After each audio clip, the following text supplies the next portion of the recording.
This is the bio that I found floating around the internet on you. Yeah.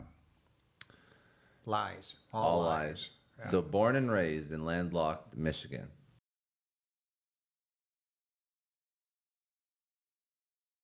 True. He discovered his untapped, no limit love for the water while managing restaurants in Turks and Caicos. That's a little dramatic and over the top. It was then that an acquaintance invited him to serve as a mate on a sailboat delivery to earn extra cash. Well, that's embellishment of sorts. I was out of money, going broke. In fact, I was broke. I think we had like $55 left in the bank account.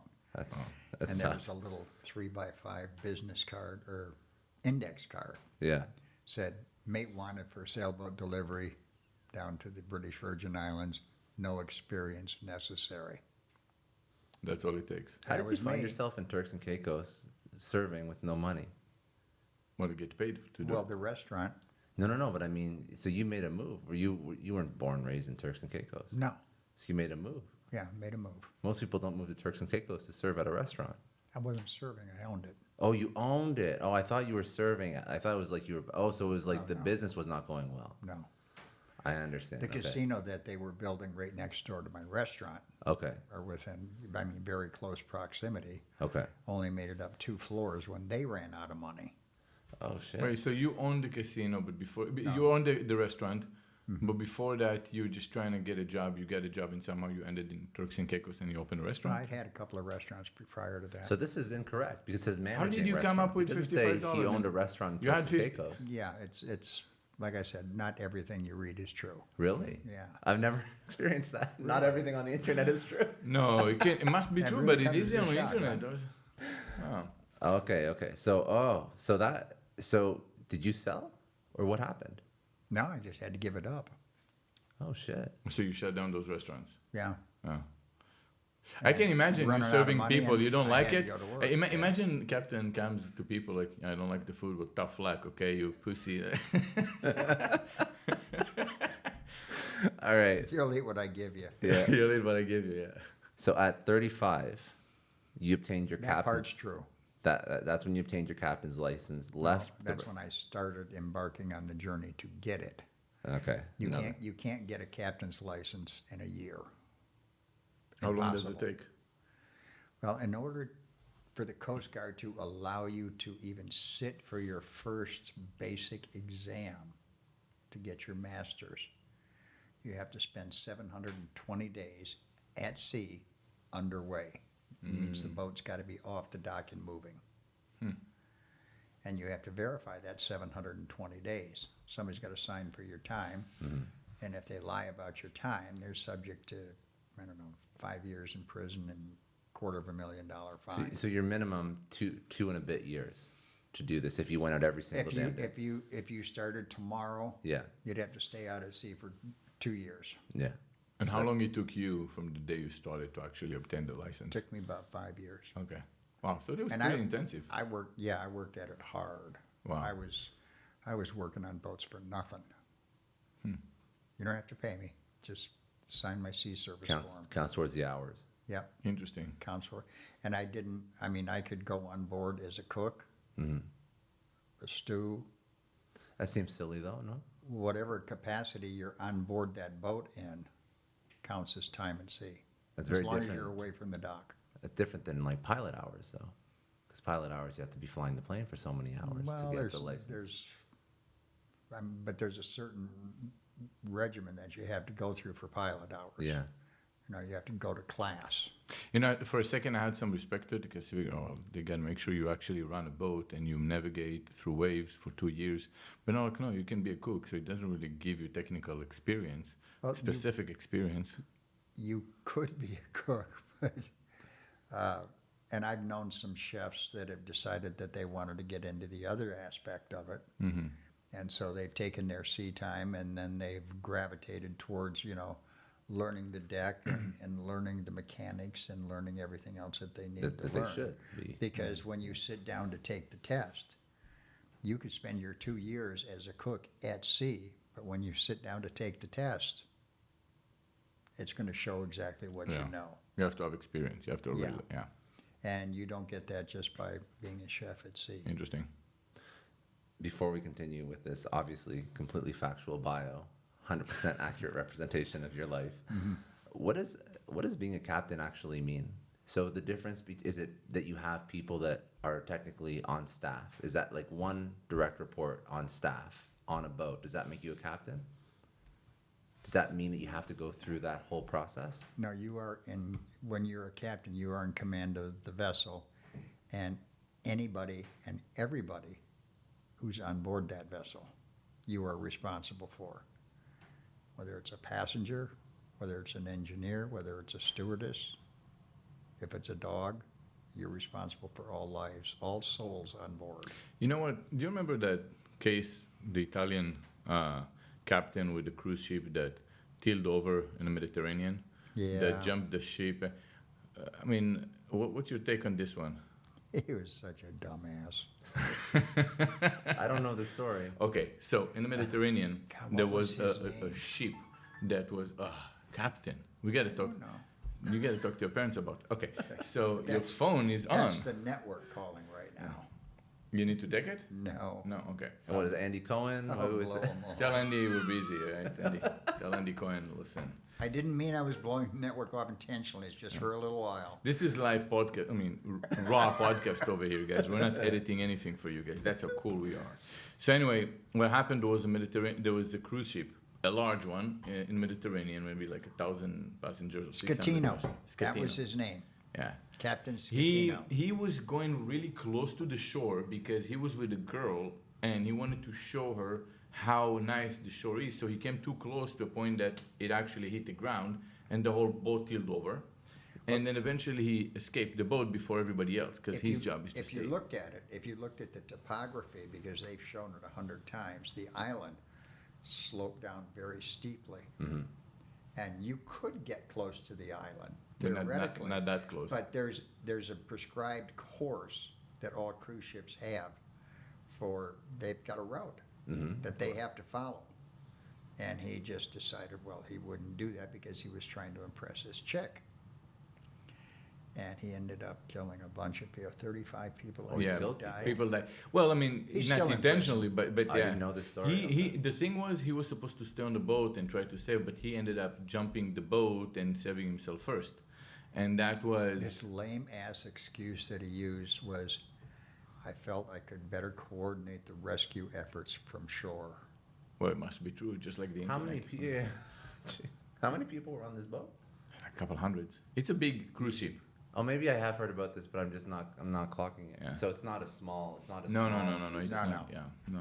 It's a big deal. It was a big, like, major Carnival it Cruise was Line a type. major catastrophe, and it took a couple of years for them to get that upright And move it. Yeah. because they were afraid it was just going to slide down the slope of the Mm-hmm. island and fall into 5,000-6,000 feet of water and be irretrievable.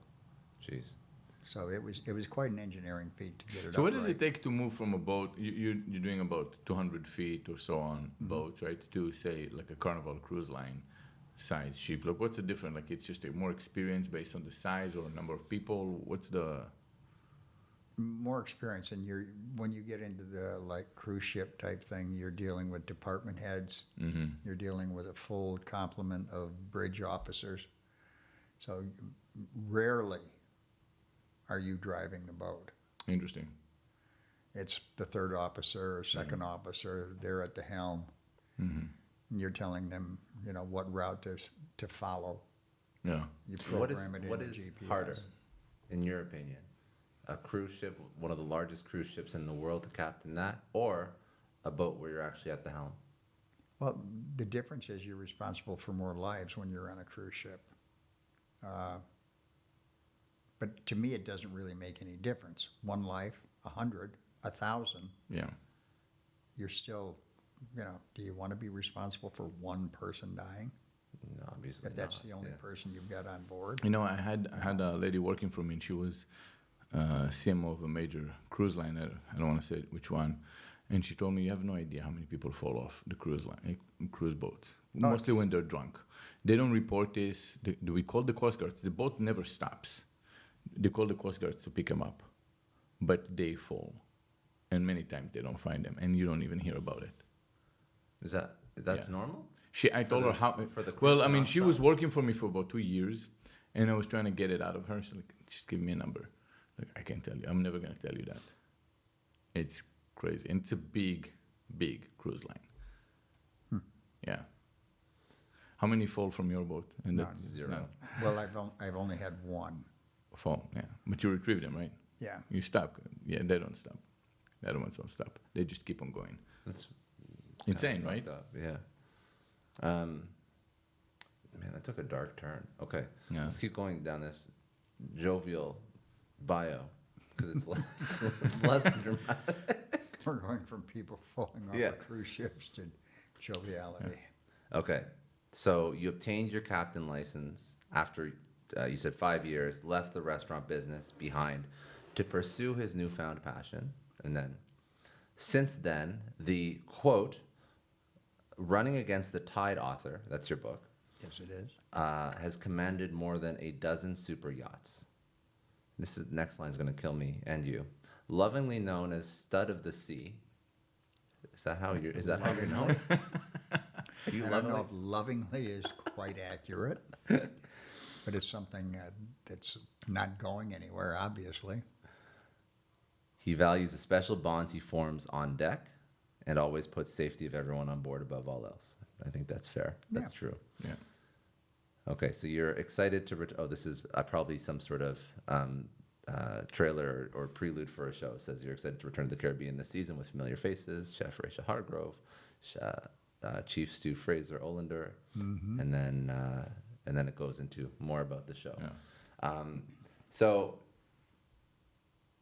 interesting career path because you were a captain and now all of a sudden you're finding yourself in the spotlight, which is an interesting pivot because now you're just taking your work and you're broadcasting it out to the world. So maybe just like walk through, your career, some of the things that I think that it's really cool to see your background, like some of the stories that you've dealt with over the years. I don't know if they're good stories, bad stories, crazy stories, but then also the pivot from, you have a very personal, probably not public life to taking, the thing that you're good at and broadcasting it out to the world. How did that sort of manifest? How is that going? Obviously you've been doing it for a while now, so you're kind of, you're comfortable with it, but was that difficult? Was it hard? Was it easy? I actually didn't give it much thought. I just wanted people to stay out of my way, let me do my job. You can film all you want. Just stay out of my way, What do you like more, the actual reality show or being a captain? To me, there's not much difference because I don't run my boat any differently. Well, I guess the way we want to look at this question is the reality show kind of like put your personal life now outside of the boat too.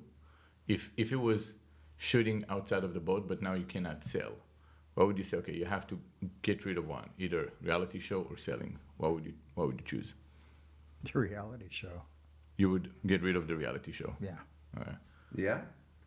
Well, I mean, how do you stop being a captain? So your identity is Yeah. Captain Lee in a reality show or the actual captain? The No, fact that you I've been a captain for almost 40 years. I've been doing it on TV for 10. But when you do it on TV, is it not like, so you're saying, film me, fine. But get out of my way, let me do my job. But Exactly. I'm sure there's a lot of bullshit that comes with being on TV because you see it with even like Real Housewives and whatnot. Like there's like architected drama. Yeah, we don't script anything. Everything we see is real. The cameras start rolling at 6:30 in the morning, Yeah. and for the next 6 weeks, they don't shut down, except to change out the media cards. That's it. That's it. And is it like pressure, performing, doing the job while cameras are around? Or is that actually the chaos that... I don't pay any attention to Well, it I know, I noticed because I'm going to do what I'm going to do. Yeah. You can film it, and you are filming it. But Captain, what I see, because I've been watching the show, unlike Scott that didn't do his homework, and I do my homework. What did I do wrong today? No, so on the show, I've been watching it for years. I noticed that I would say 80% of the time it's going to be about the crew, you, the rest of the team. Then 20% is about the people. So, which makes sense because if you want to go and put a story, just you want people kind of like to relate to the character. So you don't want to go and focus on people that come and go and you're never going to see them again. You want to focus on the crew, and it makes sense. And in between, Sure. you have. So when you go and you see the crew every time going in and out and everything else, like the crew is not like the guest, right? You say, well, the guest, as soon as you put a camera, boof, person is a different person. Is it the same with the crew? That Oh, sure. it's the same? They change when they see the camera? I think when the network hires crew, they look for a specific type, a personality.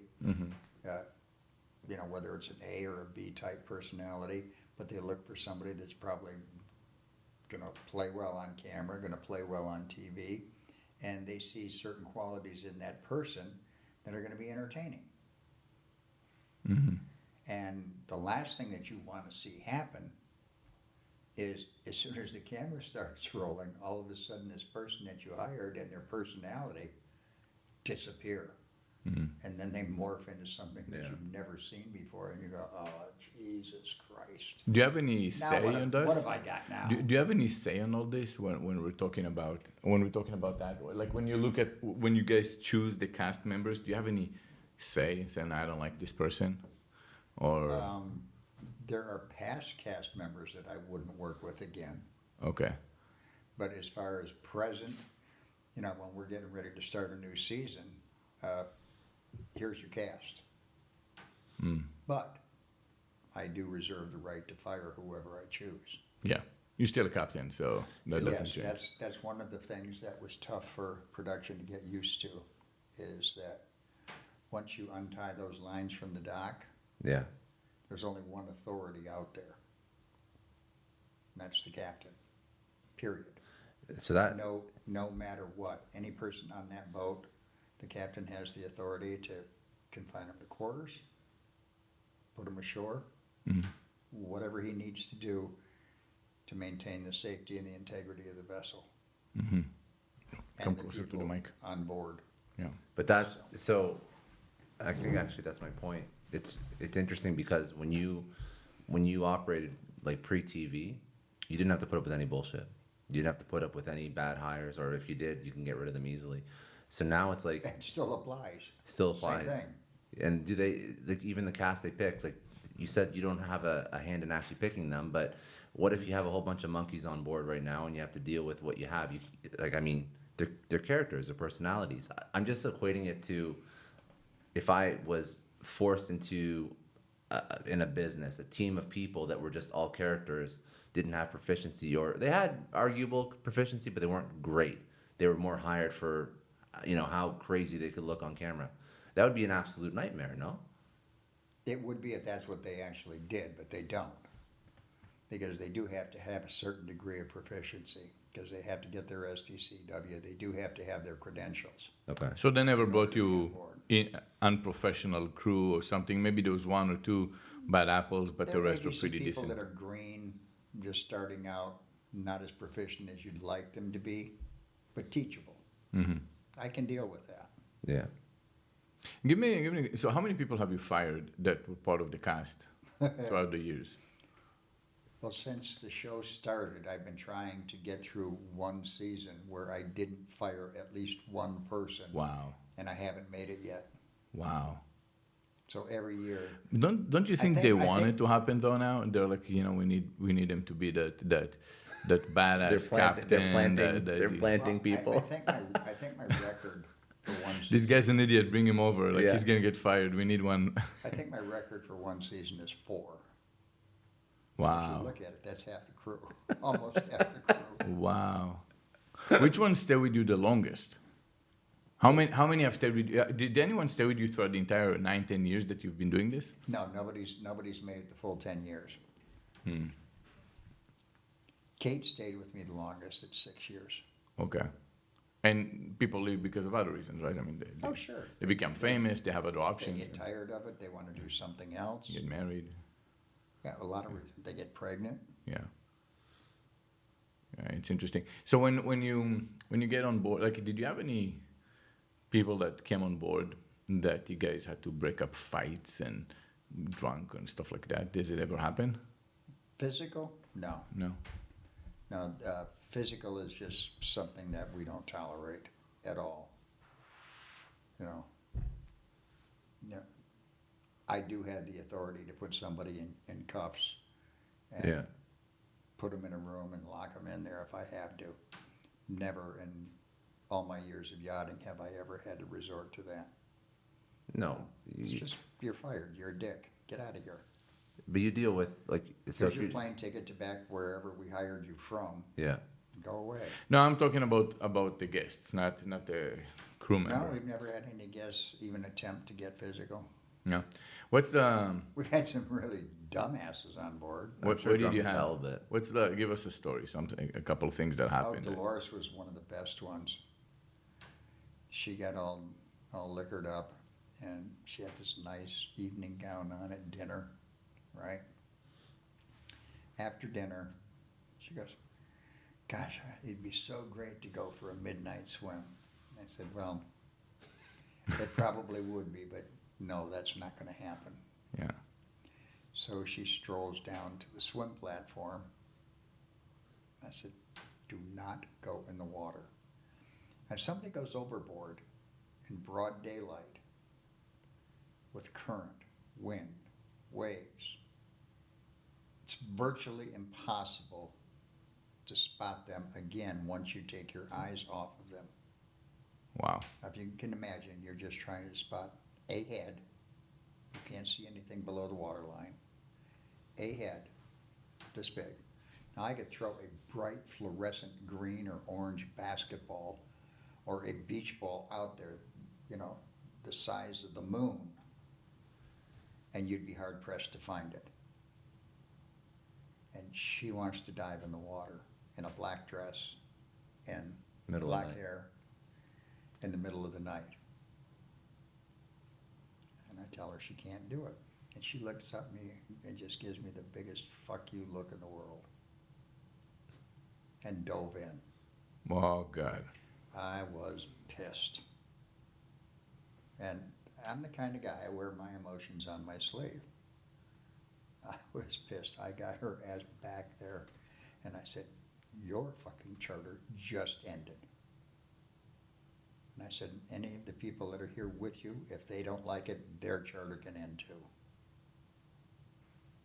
That's where I left it. And so I got up the next morning and I called the primary. What is that? The primary is he's the guy the individual that is paying for the charter. You know, he gets first dibs on everything, the best room, you know, the master, all of that sort of thing, because he's picking up the tab. Mm-hmm. We got to be primaries, you know, when we're doing Yeah. those stuff. I want to be a primary. It's good to be primary. Yeah, It is good. absolutely. Without a doubt. I'm a primary. So I bring the primary into the wheelhouse, and I said, "Listen," I said, "she went over the line." I said, "Here's the deal." I said, "You guys are more than welcome to stay on board. We'll continue with the charter, but she's leaving. And if you have an issue with that, you're more than welcome to join her. But her charter's over. She's gone." And I had one of the stewardesses go down, pack her bags, and escort her off the boat, put her in a tender. And she got about less than 50 yards away from the boat in the tender, and I'll be goddamned if she didn't do it again. She jumped in? I was standing on the aft deck and I was looking, and she bailed out of the tender as the tender's moving. What the fuck's she doing? Proving a point, giving me the last finger, I guess. That's a little strange, but He said, "What do you want me to do, Captain?" I said, "If you can pick her up, pick her up. If you can't, what the hell?" Wow. do you ever? Well, that was like when, I don't know, well, you don't watch it much. No. I got to talk to his parents. He's not doing his We homework. had a girl named Rocky Yeah. that she was a stewardess. And she got her knickers in a wad because I got rid of a chef named Leon, who just wasn't a very good chef. Caused a fire in the galley because he didn't clean the oven, that kind Oh, of wow. stuff. But that's a big fucking deal, though. That's Well, not. yeah, I mean, a fire It's on board a safety. boat. It's Yeah, we put the fire out, but the boat sank. You can only pour so much water on a fire Yeah. before the Yeah. boat's going to sink. So he ended up getting terminated, and she was just so upset about it that she decided, I'm out of here too. So she takes off her clothes, takes off her microphone, and she dives overboard. And Eddie's on there, and he goes, Cap, he says, Rocky just went over the side. I said, good. I just don't understand why that's the go-to move. She's swimming to another boat. I said, they can have her. They're welcome to her. Have you ever had a guest or somebody that's obviously paid for the charter that you've had to shut the charter down that's been so pissed they've gone after you, tried to sue, get money back? I've never had anybody go after us legally No. or any other way, no. Season 1, I did have a group of guys that, you know, if they had kept it to themselves, what they do behind closed doors is none of my business. But they were just openly doing cocaine, Mhm. and I can't have that. You know, I put everybody's career at stake. I put the vessel at stake. Yeah. That's at risk because you get caught with drugs on board. They take the boat. yeah. I go to jail. It's your responsibility. I'm going to be there a long time, and guess what? Caribbean jails they're Not no fun. joke. Yeah. You know, it's not like here where they treat you with kid gloves. You think jail here is bad? Try a Caribbean jail. No, thank you. And so I took the charter back to the dock and said, "You're all out of here." And then I sent a crew member with each one of them as they packed their bags to make sure they didn't leave a little present behind, and then get to the airport and Call someone. up customs and go like, yeah, you know that boat down at D-Dock at Port of Plaisance? They got drugs on board. You might want to check them out. Next thing I know, I got customs and immigration down there with the dogs, and I'm still in it. So after they left, well, I made sure that somebody went with them to pack, Yeah. so that, you know, I had a crew member with every one of them. And then after they disembarked, I had customs come on and bring the dogs and sweep the whole boat. Yeah, you won't be the one making the phone call. You don't want them to make the phone call. Yeah. That's That's smart. stressful Calls, as and I hell. said we had some, It is we had stressful. some people on board. They're gone now. I made sure I waited until after their plane had left to make sure they were out of the country. Yeah. I didn't want to see them get thrown in jail. Yeah.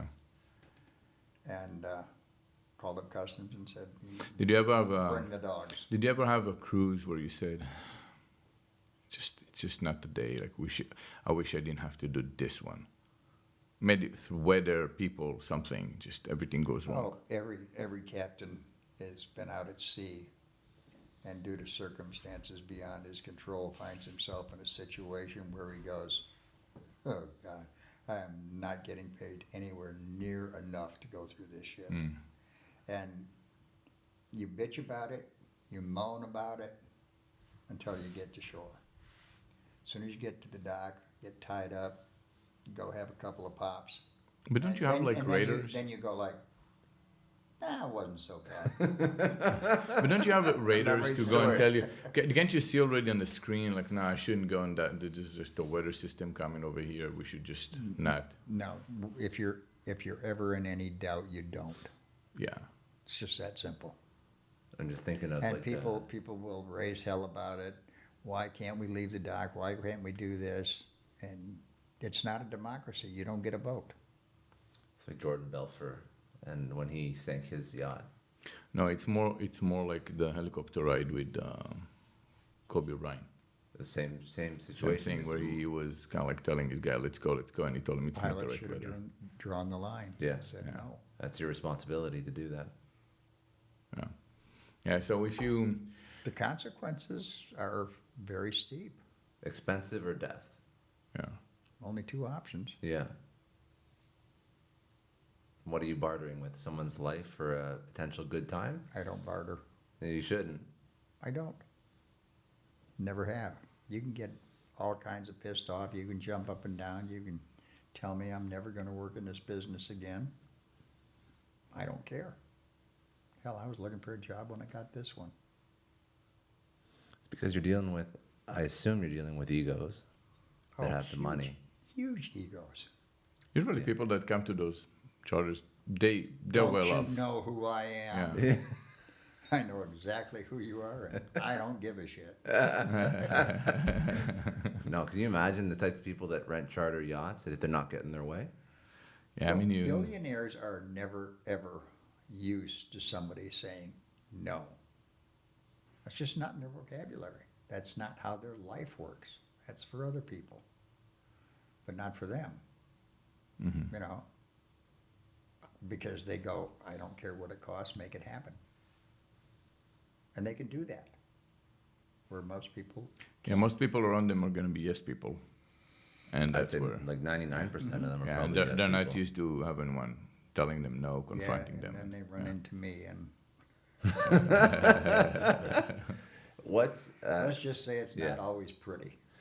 and the average person that books a charter, are they, deca millionaires over 100? Are they billionaires? What's the average type of persona you deal with? Well, the ones that you find that'll book a 200 or 250 or 300 foot yacht are generally in the billionaire category. And they might do that 3-4 times a year. No, a billionaire. I mean, it's 150 grand, right, for a weekend, for a week or something. I know, like the last boat we were on is like close. You're probably all in with everything, tip, alcohol, fuel, all the rest of that stuff. Probably $500,000 a week. Okay, a week. A yeah. week. And you How have many to- guests? 12 12 guests. maximum. Yeah. That's all you can have legally. Mm. Okay.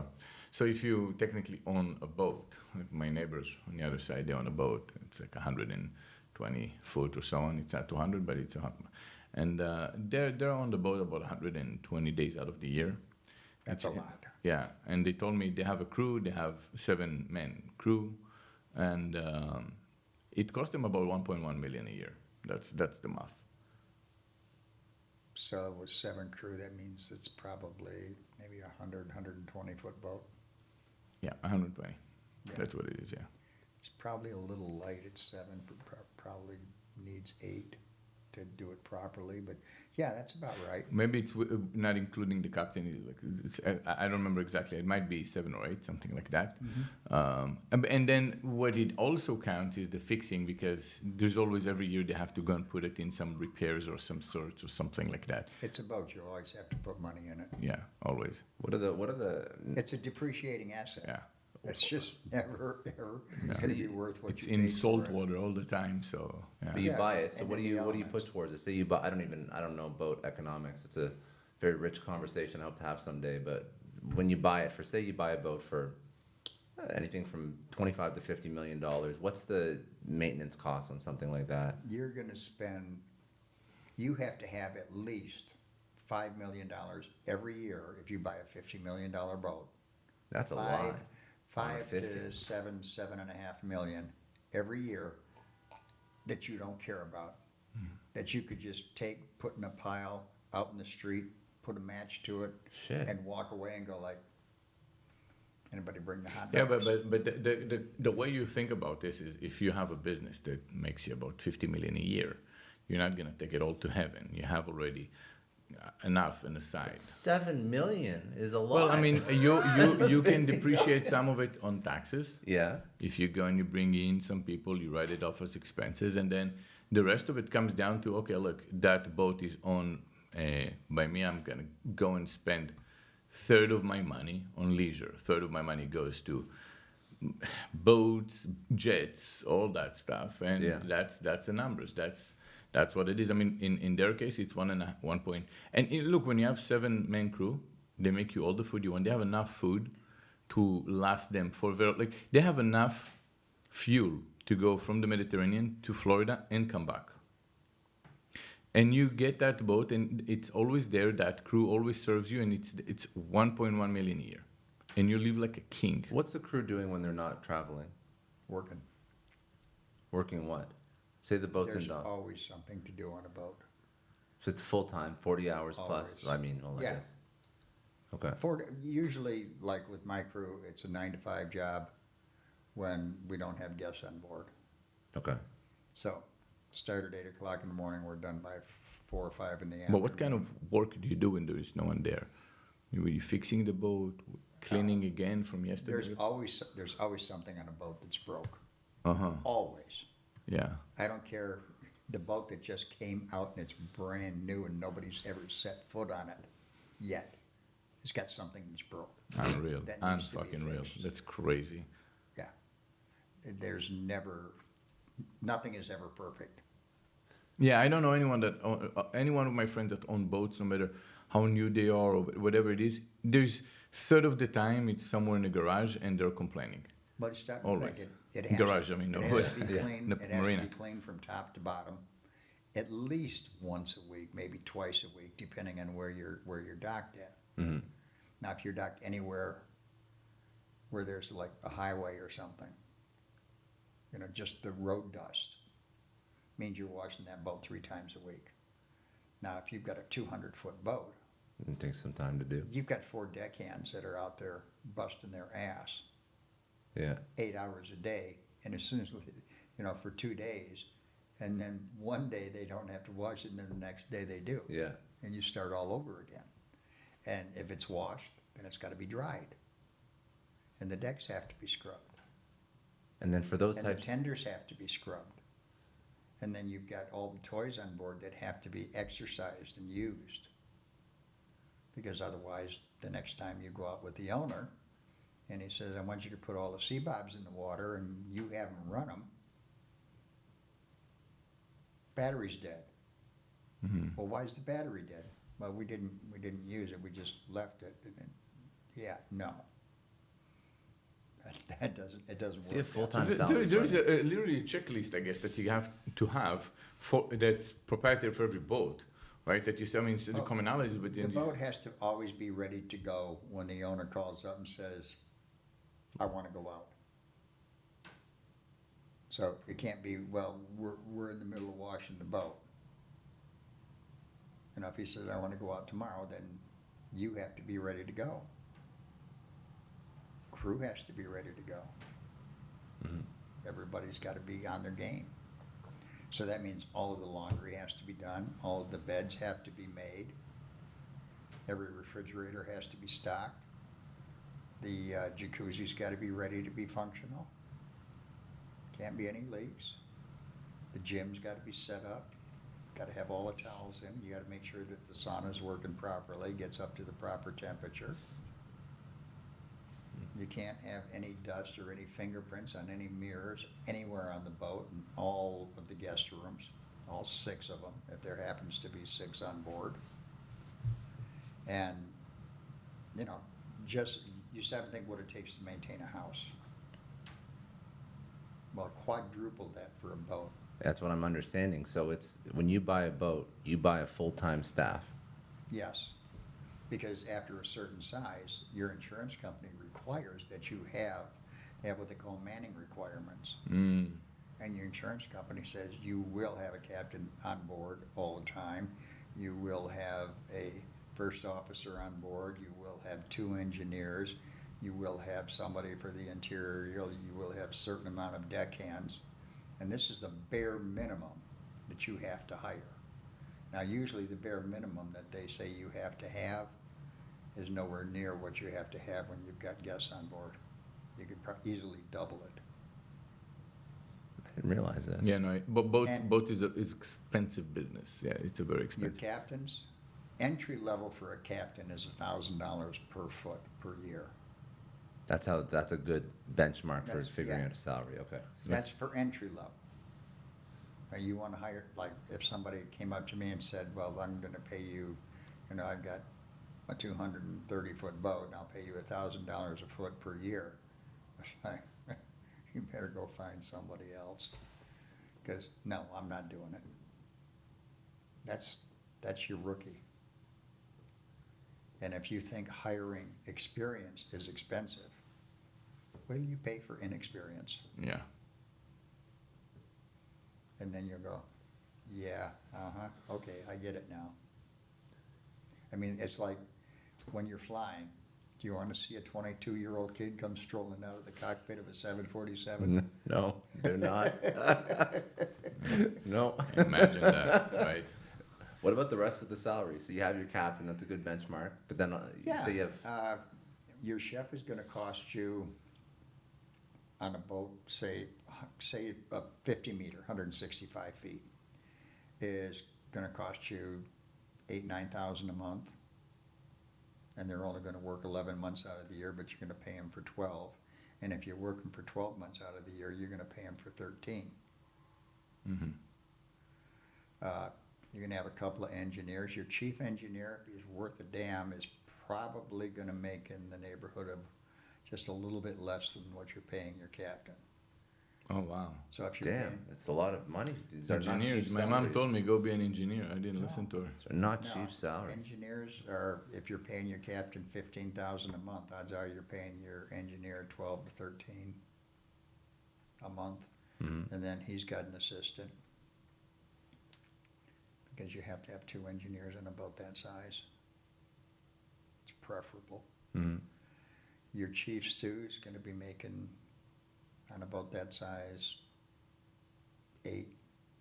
8,000 a month.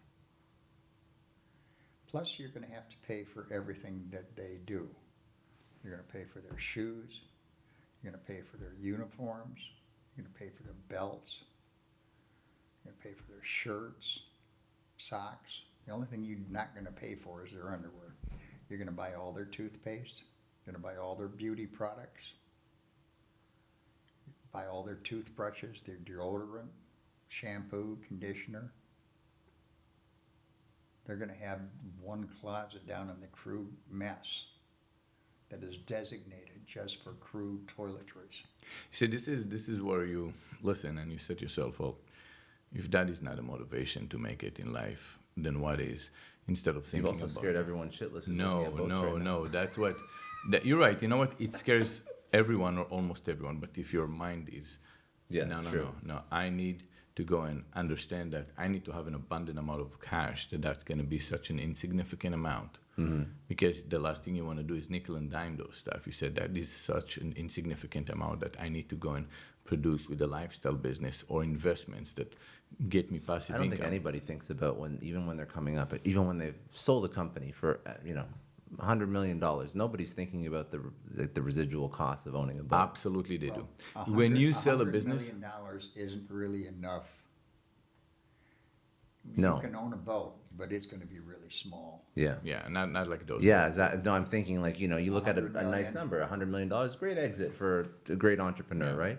But then all of a sudden, that's not anything. Well, if Well, you depends on have what if you wanna- have if how you have wanna live. yeah. no, but the idea is this, okay? When you cash out, the first thing you start thinking about is how can I produce income going forward? If you sell the cash cow that you have, you get a lot of principal out of it, right? You don't want to touch the principal. And our mind is going like, all right, how can I produce money out of it? So say you put the money in the stock market, and it's a bull market, and every month you get yourself an extra $2 million, $1 million a month just from profit. You still understand that it's just a matter of time. And you said, it's not going to last forever, but I made $12 million. But if it's an actual business that gets you an additional after taxes $12 million, you said, well, I have already 100 in the bank. I have a boat that I purchased, whatever. And it cost me, say, $500,000 a month to maintain it. But I fucking love boats. And I love it that much that I said that would be where I put my money. But $500,000 seems like a small boat when you add No, up the stuff. $500,000 a month. That's $6 million a year. Yeah. $500,000 a Yes. month, okay? Okay. So you say it's a big boat, right? But you really like it. But you need to say, all right, do I want to give half of the money that I just made on my... No, I want to make more. So all you need to think is not how much I'm paying should I save. How can I make more? How can I invest smarter? How can I go? That's just the way when I listen, that's the way I consider. That's the way I'm picturing everything in my mind. I don't care for boats. I get seasick very quickly, so I try to stay away from boats. But for someone that loves boats, and I have friends that are seriously passionate about boats, so they'll buy a 60-footer or so on, and because that's what they can afford. Some of them have bigger ones, obviously.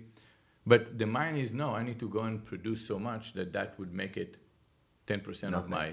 Yeah. Don't think of saving money or not doing it. It's like, okay, I'll get to it once it's it's responsibly good investment. It's okay, not investment for my leisure time, but I need to go and produce more. Yeah. That's the way a healthy mind should think. Would you ever buy a boat? All things being relative, I'm probably never going to make the amount of money to own the kind of boat that I would want. That's fair. What kind of boat do you want? That's fair. Oh, I would want something, nothing less than 50 meters. Oh, why? Why not say 90-foot or 100-foot boat? It's just not quite big enough for what I would like to do. Okay. And the places I'd like to go. I wouldn't feel comfortable taking a 90-foot boat from here to Tahiti. Oh, you're gonna cross that? Okay, I got you. That's a major. You are a captain. You're not gonna go and say, well, I'm gonna put it on a bigger boat, on a ship it. Okay, you're gonna actually sail. So you're saying with a 50 meter, you can comfortably sail across the ocean? Yeah, Really? you can. Interesting. A lot of them do. And then there's a lot of them that don't want to put the hours on the engines, or for whatever reason, they'll put it on a large cargo ship and ship it over there. In fact, they have ships that are just designed for doing nothing more than yacht transport. Mm-hmm. And they'll put 7 or 8 mega yachts on one boat, like Dock Express, it's called. And they just don't want to put basically the mileage on the. Yeah, what they'll do is with Dock Express, this is probably 800-foot boat, 900-foot, and they'll actually sink it to a certain level, and the back door will drop down. Then they'll start moving these mega yachts on board, and they have underwater divers with welders that as soon as the boat gets in position and gets tied off, the divers will sit there and they'll weld a cradle in place to hold it while it's still sitting in the water. These guys are under the water doing this work. And they'll be down there until they get all the boats on board that they can physically, capable of handling. And the divers are down there. Sometimes it takes 3 or 4 days, maybe a week, to load up one of these Dock Express boats. Divers are down there welding their asses off. And Is it true that the crew stays on boat? In place, they put the back door up, Yeah. and they pump all the water out, and Ship this thing pops moves up up. out of the water. All the water drains off, and then they go about hooking up all the air conditioning lines, so that they can still function, and they have power to it. Yeah. And some of the crew stay, I think you're allowed 2 crew on each boat, and they stay on just to monitor all the systems on board. But they have crew quarters where the actual crew on the boat they're carrying across the ocean can stay somewhere else if they like on board. What were you gonna say? No, that was my point. I was like, is it true that some of the crew members have to stay on board when that happens? Yeah. And then what would you Especially say? if they've got like the AC running or something, you don't want to sit there and bust a water line. Yeah. All of a sudden you're pumping 300 gallons a minute. Yeah. And what would be the smallest ship that you'd ever say should try and do a transatlantic or some sort of journey of that size? Personally, I wouldn't do anything smaller than 50 meters. People do it though? People do it, yeah. I've seen them go 100-foot boats, 120-foot boats. But the North Atlantic, and depending on when you go and when you come back, you've got to pick your weather windows. You've got to know exactly what you're doing. And it's boring as hell. You may do an Atlantic crossing and never see another ship. Never see a dolphin, never see a whale, never see anything. The crew's going batshit crazy because they're going nuts. They've already watched every movie that's in your library. They've read every book on board. And they're staring out at open water for weeks.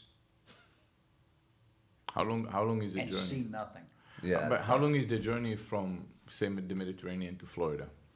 About 3 weeks, depending weeks. on the speed of the vessel. Or if you run into weather, it can be a lot longer than that. Yeah, so do you escape it if you see a weather system? Do you go north, south, like Well, you have strategies? you have satellite communications, and you have weather companies that you can call up that track these systems, and they'll look on. You have what they call it's ARPA, and it'll show up where your boat is at any given point in time, and they can track it. And they'll sit there, okay, you got a system heading here. Here's the route you should take to avoid this weather system. Mm-hmm. That could add 4 or 5 days to your trip. Because obviously Which is worth it. I mean, you're already taking the shortest route yeah. to get there. Yeah. But you may have to extend it. And that's when you have to make sure that when you set out on the trip, one, you have enough crew. You're always going to put on extra crew because you're going to have extra people, because you always want 2 people in the wheelhouse. Yeah. 24/7, day, night, doesn't matter. Yeah, 2 people in the wheelhouse. Always. You want that extra set of eyes, because it gets that boring that you just need Keep them awake and alert. And, sharp. Yeah, sharp. I mean, let's say, one of these cargo ships drops a container, they lose a container. A shipping container, which is twice the size of this room.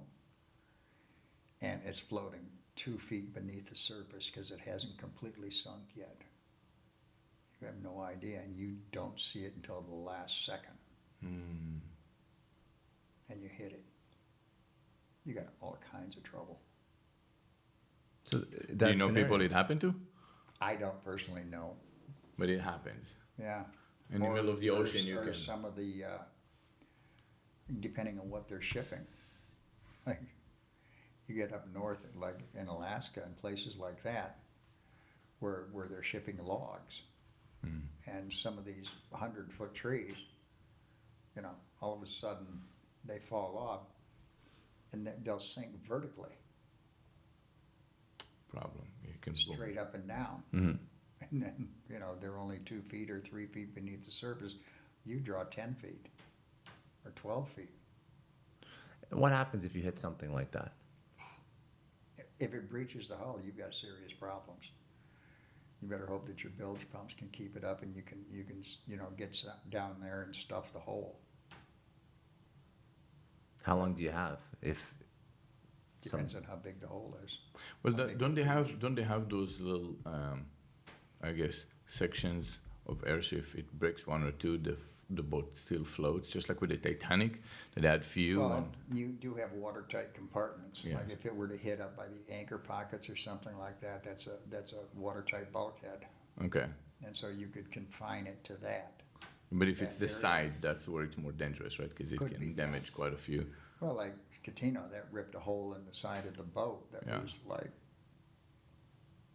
30 or 40, 50, 60 feet long. Hmm. You're not going to recover from something like that. Yeah. So then you sink and you wait for help, right? Everybody go on boats and Into the life rafts. yeah. And they always have, what's the And law hope now? they find you. They might not find you. Might not. Don't they have satellite? Well, but the batteries are only going to last so long. Oh. Depends on where you're at. If you're in a shipping lane, odds are, in a few days or so, a ship's going to come by and they're going to pick up your signal, A few days. your EPIRB, Wow. and theoretically, your EPIRB should send a signal to a satellite up in the sky that'll relay it to the proper authorities. Yeah. And every raft is equipped with its own EPIRB that's registered with the Coast Guard. Mm. And so they know who you are when they get that signal. And they know, all right, they're in trouble. This is where we need to go. Wow. A lot to think about when you're out there. There's a hell of a lot to think about. When you actually hit something and say the ship is sinking, what is the saying the captain has to go down with the ship. Where did that come from? Some fool made that up. I don't know. I've heard it before. I never understood it, and it always seemed Well, the captain should be the last one to step off. yeah. But they don't go down. Go with down with it? Why would you go down with your boat? It's a saying. It is. I don't know why it is. No, I think Captain goes down with the ship. No, I think No. I think in Japan and the war when Second World War, there were one or two stories where the Japanese captains decided to sink with their boats, which there was no reason because they could have left, but it was part of their tradition. So I assume that's where That's it a came from. bad tradition. There's no reason for you to die. You shitty can go and run another boat. You did a good job. This captain ain't doing it. I'm trying to think what else. Okay, so we went into guests. We went into a ton of stuff about yachting and boating that I had no idea. I'm so clueless. Like I'm just trying now to I be, feel naive more as of a hell. professional. We can go and talk to other people. And now I feel like we know. we actually have an Yeah. educated discussion. We should have had a podcast with you before the podcast. Do you want to check if people ask questions on, Oh on yeah, your let's social let's media? go and pull your phone. Because you know what? Online. You're right. I actually haven't watched the show as much as I should have. And it's only because I'm inundated with so much reality TV that I can't take any more reality TV. My brain's going to explode. No, we don't blame you. We are not blamers. I watched it at the okay. So we But 'cause I'm sure there's my questions ex about the show. my ex got me to get into Bravo at the time because Patty because we were watching Project Runway, then Top Chef, and obviously Below Deck came through this, and that's how I know Below Deck. But I haven't watched actual TV for a while, so now let's look at some questions. Yes, to show them where the Okay. it's what we did before. People that are Okay. listening and watching. is Scott, we- you're doing an amazing job as a narrator, so I'm gonna give you this one. There's one Oh, question I over got it. here. Okay, so Let me show you. Let me show you. Basically so put out a question to ask Captain Lee to his audience, to our audience. Okay. So I'll ask one question that came in, and Joseph is going to see if there's more, because I'm sure that there's people that are following you that have questions for you too. Yes. But we somewhat touched on this, but we'll go into it again. So is crew attrition as high as it seems, and how do you deal with onboarding new crew all the time? Is that stressful? It's one of the most expensive things that happens on board a boat is training new crew. High rate of turnover. Mm-hmm. And a lot of times, especially, I think it's generational, because some generations just don't have a good work ethic. And they think that once they get on board, they just, they're going to be sitting on the beach drinking pina coladas Yeah. until they find out that each exotic country that they visit, well, they have guests on board. Yeah, they're going to see it from a porthole. That's about it. Yeah. And if we happen to be there after the guests leave, if we're there for any period of time, and there's time and we get our work done, then yeah, you can go ashore. But when they see the amount of work that actually goes into running a boat, a lot of them just aren't prepared for it. They're not ready for it. And like, what do you mean I have to work past 5? Yeah. We have guests coming tomorrow. Yeah, you work until you're done and the boat's ready. If that means midnight, then it's midnight. No, I don't care. Do it. Or leave. It's your call. Cool. Okay, wait. Where is? Oh, these Okay, are the so, questions. Yeah, those are the questions. But don't read and just go and screen through the ones that needs to be screened out. So, but you can see the questions over here. Okay. Now move to the second one over here. Oh, how do you rest when the crew is up partying so late? Usually my quarters is on the very, very top deck. My quarters is right behind the wheelhouse. So don't that hear you them? don't hear And nothing. The wheelhouse is, there's a big sign there. It says knock before entering. And it means what it says. But it's loud, no, in a close quarter. Usually that's at the very close to the bow. Okay.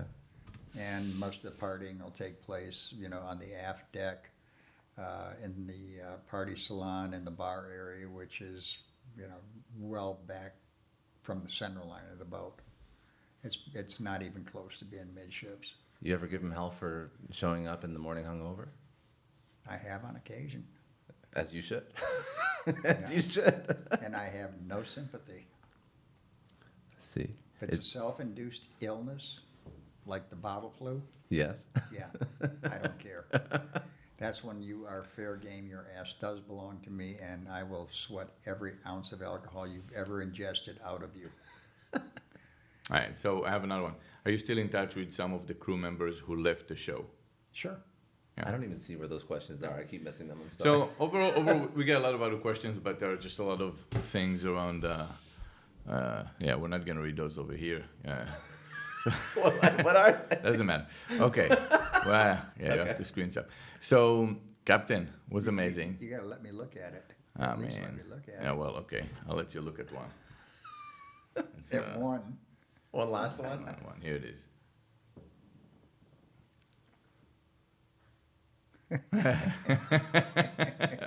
Let's keep the tense and don't tell them what it is. All right, so that was great. Do you have any other remarks, last remarks? No, I actually really appreciate that because I was actually pleasantly surprised because we learned so much about yachting and boating that I didn't know anything about. And I'm happy actually that I actually came out of this smarter about boating. I mean, I still have to watch the show more. So that's, You know, that was one of the things that Below Deck has done, is that it's put a spotlight on the yachting yeah. community. Because, I mean, there's a lot of people in Iowa, Omaha, Nebraska, you know, a lot of the middle of the country. They're like, we can charter a boat? We can actually They didn't know that. hire the boat? They had no clue. And there's a lot of good, hardworking kids out there that are looking for a good, solid career. Mm-hmm. Like, okay, the military always says, come see us, we're full of adventures, see the world, get paid while you do it. Well, the military doesn't pay what yachting pays. Yeah. It's not nearly as much fun. And besides that, you have people wanting to shoot your ass off. Yeah. So we don't have any of that. We pay better. We have a better working environment. You're going to work about the same hours. You are going to get to see the world. There's a lot of benefits. And that was a career that most kids in the Midwest and still like, I can get paid to go live on a multi-million-dollar yacht and travel the world. You're right. Get paid for it. I never thought about that coming from, I mean, yeah, there's boats in Toronto, but I never thought about chartering yachts. I think Fort Lauderdale is the #1 hub for It's like a- boating. It's Is the that yachting true? capital of the world. It's definitely a thing, and you start to realize it when you come down here, and you start boating, and even on the weekends you take out boats and small. It's not like the, $500,000 a week Well, you can yachts. go, but you can go from here to Jupiter. Yeah, I You know. just sit there and you go, 100-foot boat. It seems like everybody's got one. Well, it's the only other place in the world I've ever It does. experienced Fort This Lauderdale. is the place And in you the world. You go from Miami to Jupiter, and Yeah. you just say you've got a small 30-foot center console, Yeah, and you're just cruising up the intercoastal, and you see all these canals, and you see all these yachts, I know. and it's like, Jesus, there's not that much money in the world, but there is. There is that Yeah. much money, and I've never experienced this except when I've been in Monaco. That's the only other spot I've just seen so many insanely large boats. You know what's funny about Monaco and some places like that in the Mediterranean? Mhm. Like you would take the boat I was on, St. David, 200 foot. You'd pull into Monaco, and the people on the other boats would go like, Yeah, "Oh, who let them in here?" yeah. It's like, oh, there goes the neighborhood. Yeah. Yeah. Yeah, I mean, because they're 300, 350 feet, 200. It's also the boats that they have over there. I can. When I saw it, I noticed that the type of boats. Like, I mean, you can make 75, 200 and you crew. can make 200 boats. Right? It's insane. You can see 200 foot and then you see another 200 feet, and one of them is just built like a palace. It looks like something you've never seen before, and then you see a traditional 200-foot boat, and you say to yourself, "Wow!" Just even in the size, there's a difference. I remember I saw In the design, you mean? something else. Yeah, I mean, And it's the imagine. builders as well. There's some names that are just, they're equated with, well, it's the same way with cars. Yeah, Rolls Royce, Bentley, Yeah. Ferrari, this is what you expect. This is the standard. This is where they've set the bar. Boat builders are the same way. You get some people that, want to get away cheap, and it shows in the boat because they're not using the best materials. They're not using the best craftsmen. Yeah, that's you can see the classes over there. Just there's reach, and then there's a whole new level of reach over there. And people that kind of like cruise the Mediterranean, I guess they all cruise. I've been there a few times, and what you see is that they cruise because it's so small. So you go from one place to another. So if right now the Grand Prix is in Monaco, and then tomorrow it's the Cannes Film Festival, and that's just gonna go. So they'll tell you, now we're here, tomorrow we're there, and they can go from there to Greece, to Israel. Yeah. Just a very live attraction, and the boats are gonna move. So it depends on the day you were there, and then you're gonna see it's empty after. Yeah. Because they're all gonna move to another. Now, a another lot port. of times, like if you want to, you always see in the travel magazines when you think about the Grand Prix of Monaco, and you see the boats backed up to Yeah. where the cars are just screaming by. Well, that dockage right there comes with a premium. You better have your captain walking down the dock to see the dockmaster with a suitcase full of money, cash, Do you know what it costs? and easily 6 figures. Just to dock there. The dockage is going to cost you more than that. That's just for the privilege of him charging you to stay there. And then for the Monaco Grand Prix, he's going to want to know who's on board your boat. And if you don't have the right people on board, you're not getting in. Huh. So it's not about money sometimes. It's No. well, you know. You could just be another billionaire that has a bunch of nobodies on board that nobody ever heard of, and you're not going to get dockside. Wow. Now, if you got Leonardo DiCaprio and some of his buddies that want to be there, okay. Or if you got Oprah, David Geffen, guys like that, Steven Spielberg, Yeah. Then It's a different type of currency, then right? then- Fame then you is get above regular money. Mhm. Yeah. Yeah. So just everybody isn't going to, just because you have the money, doesn't get you in the door. Yeah. Just being a Russian oligarch doesn't Isn't- help. Isn't Being a that Russian crazy? oligarch does it is crazy. It's totally insane. No. But that's the world that I live and work in. I love it. All right. That was great. Where can people reach out to you? Do you want people to reach out to you?